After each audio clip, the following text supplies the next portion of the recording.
প্রিয় ভিউয়ার্স, আমি একটু আগে যাওয়ার সময় আমার মহল্লায় এক বয়স্ক মহিলাকে দেখে গেছিলাম।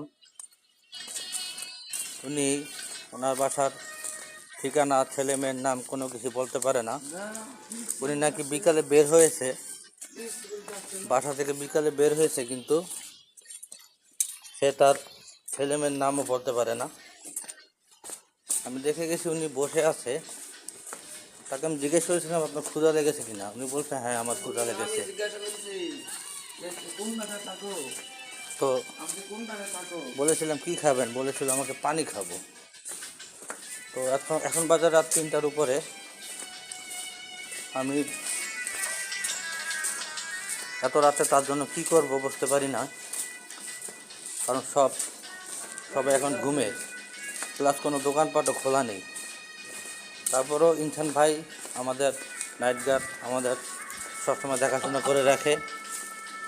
ইনসান ভাইকে সাথে করে নিয়ে বাস স্ট্যান্ডে গেলাম, গিয়ে তার জন্য সামান্য কিছু খাবার কিনে আনলাম।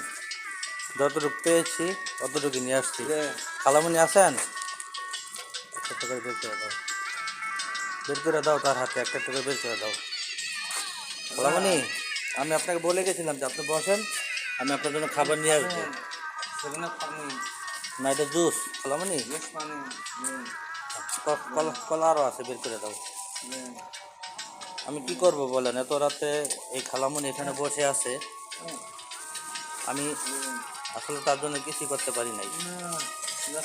আর আমার বাসায় যে নিয়ে যাব এরকম পরিস্থিতিও নেই। এই যে খালামণি, আপনার পানির কথা বলেছিলেন না, যে পানি নিয়ে আসছি। তাহলে আমার বাসায় আজকে মেহমান আসছে, আমার 2 বোন আসছে, ভাগ্নি আসছে, বোনিয়ারা সবাই আসছে। আমার মা আছে বাসায়, আমার 2 রুমের বাসা। আমি তার জন্য কিছুই করতে পারতেছি না। এই খালামণি তার বাসার ঠিকানা বলতে পারতেছে না, তার ছেলে মেয়ের নাম বলতে পারতেছে না, কিছুই বলতে পারতেছে না। তার মাথায় কিছুটা সমস্যা আছে। কি করব তার জন্য আমি কিছুই বলতে পারতেছি না। এখন রাত এখন 3টার উপরে। গানটা অফ করো না। রাত এখন 3টা প্লাস। এত রাত্রে তার জন্য আমি কি করব? আর এত রাত্রে তাকে কারো বাসাও দিতে পারছি না। আর আমার বাসায় আজকে মেহমানের ঝামেলা, আমার বাসায় আমি নিতে পারছি না। কি করবো, আমার মাথায় কোনো কাজ করতেছে না। খালামণি, আপনি একটু খান না। ওই যে খালামণি, খান, রুটিটা খান, খান, খান, খান।